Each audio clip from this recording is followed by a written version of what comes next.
Cut section से alignment CM machine में कैसे करते हैं, आइए जानते हैं आसान तरीके से। ये पार्ट की ड्राइंग है। ये 3 पार्ट मिलके कट सेक्शन किए, जैसे ट्रक के ब्रेक वगैरह होते हैं ना, उस तरीके के ब्रेक लगते हैं इसके ऊपर। तो ये कट सेक्शन है, एक सिलेंडर में से 3 पार्ट काट के निकाले गए हैं। तो इसका कट सेक्शन है और सिलेंडर का। आइए चेक करते हैं, फिर आपको समझाते हैं, इसकी डिटेल जानकारी देंगे आपको।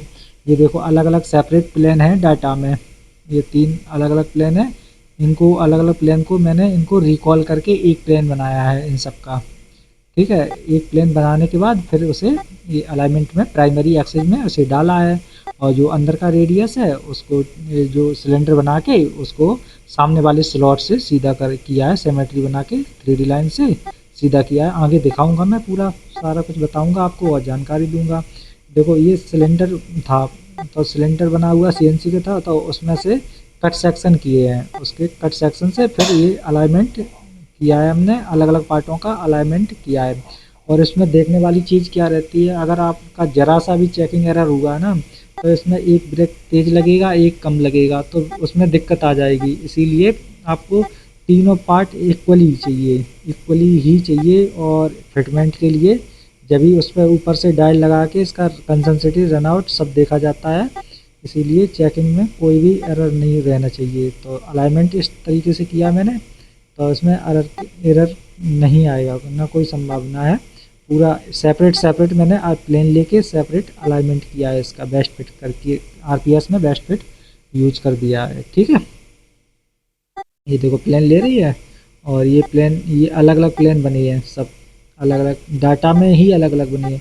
और डाटा को सीधा करके मैंने फिर अलाइनमेंट कर दिया है इसका। और अलाइनमेंट तो मैंने काफ़ी बार बता चुका हूँ, बना के भी आपको, केवल ये दिखाने के लिए, जानकारी देने के लिए और डीपली समझ में आए, इसलिए बार बार मैं इस तरीके की वीडियो लाता रहता हूँ।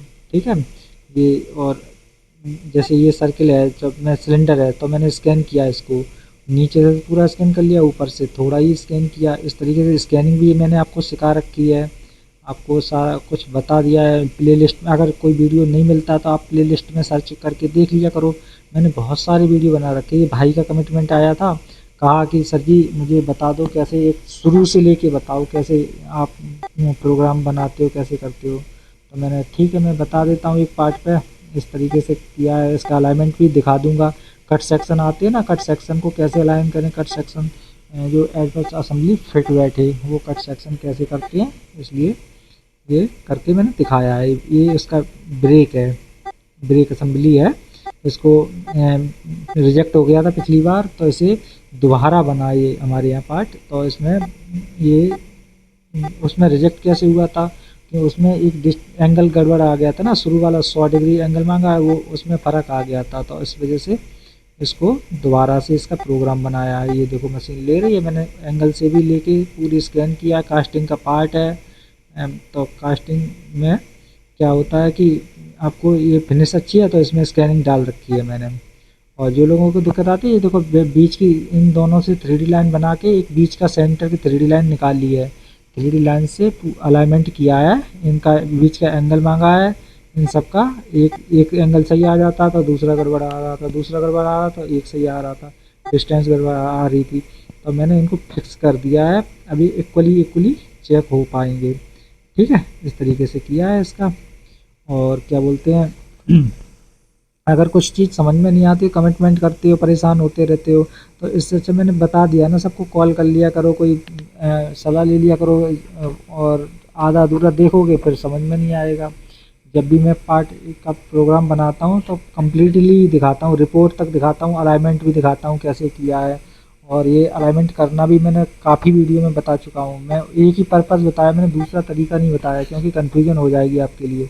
मैंने ऑटोमेटिक हीलिंग से ही बताया कि इस तरीके से करते हैं, इस तरीके से वो करते हैं।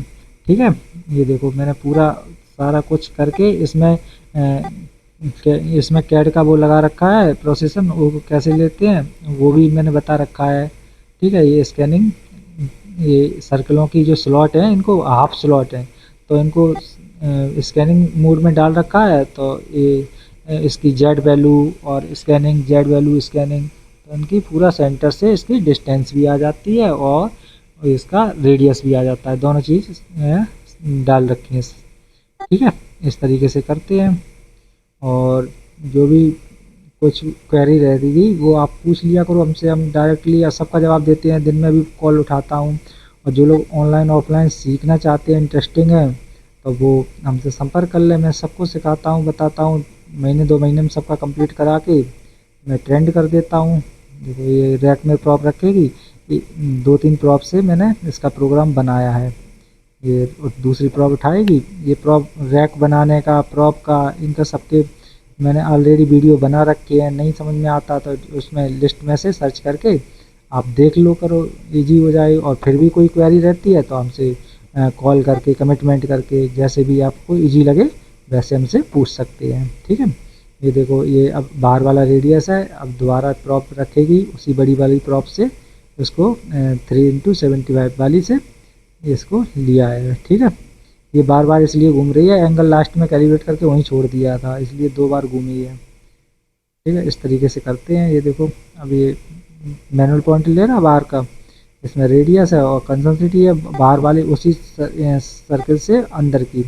तो इसमें क्या होता है, एक साइड कम कट गया तो एक साइड का एंगल कम रह जाएगा, या एक साइड ज़्यादा हो गया तो उसका ज़्यादा सा इक्वली ही काटना है। इसकी काटने के लिए स्ट्रेटनेस बिल्कुल सही रहनी चाहिए, तभी उसके एंगल मैच करेंगे, तभी वो आएगा, ठीक है।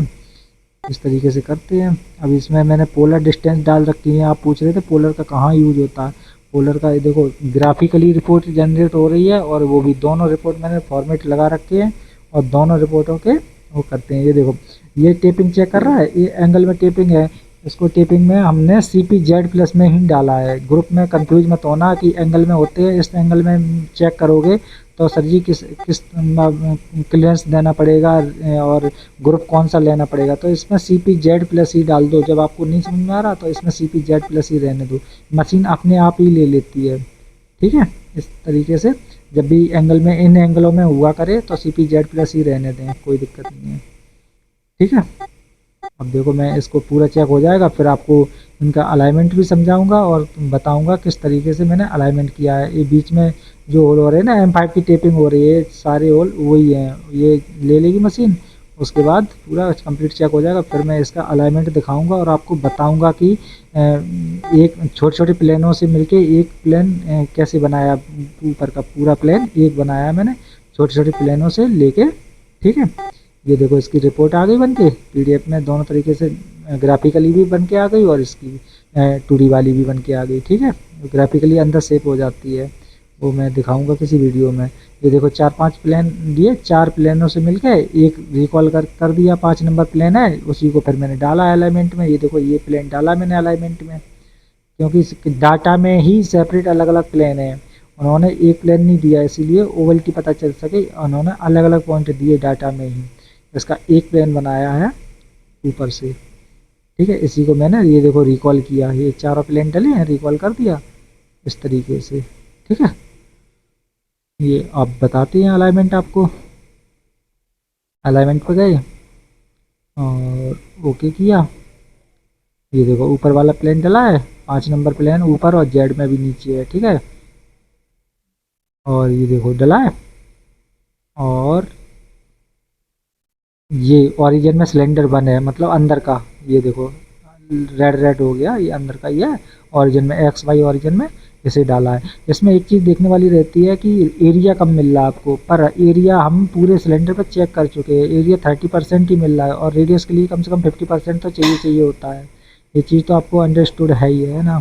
ये देखो 3D लाइन बनाई है, ये 3D लाइन से दोनों स्लॉटों से, सामने वाले दोनों स्लॉटों से ये 3D लाइन बनाई है। ये देखो दोनों स्लॉट हैं आमने सामने के, इनसे ये देखो इनसे मैंने इस 3D लाइन बनाई है, सिमेट्री बना के और 3D लाइन में डाल दिया है। इस तरीके से कर किया है। ये देखो बनाई है सिमेट्री दोनों प्लानों की, ये इधर का एक उधर का, इनकी सिमेट्री बना दी है। सिमेट्री बना के फिर 3D लाइन पे रिकॉल कर दिया है, 3D लाइन में डाल दिया है, हो गया सीधा। इस तरीके से आपको भी बना लेना है। जब इस तरीके का कोई भी पार्ट आए या कोई भी वो सीधा करने के लिए 3D लाइन या प्रोजेक्शन का ही यूज किया करें। ऐसा नहीं है कि डायरेक्ट डाल दिया। अगर अगर कोई चीज़ सामने नहीं मिल रही है तो फिर उसे कोऑर्डिनेट से फिक्स करें या फिर एंगल से फिक्स करें। इस तरीके से अलाइनमेंट किया करो, जो आपके लिए आसानी हो जाएगी। ओके। हाँ ये देखो सब 3D लाइन से हुआ ना। ये देखो एंगल एंगल का, ये से एंगल की मैं बात कर रहा था। ये देखो आपस में एंगल दिए हैं मैंने, इस तरीके से एंगल दिए हैं।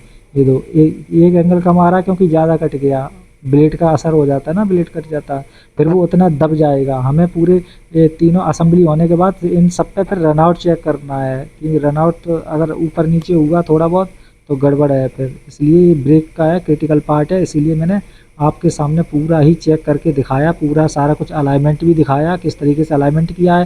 पहले जो सीएनसी पे बना था उसका एक बार में अलाइनमेंट था, इसका मैंने इन तरीकों से अलाइनमेंट किया है।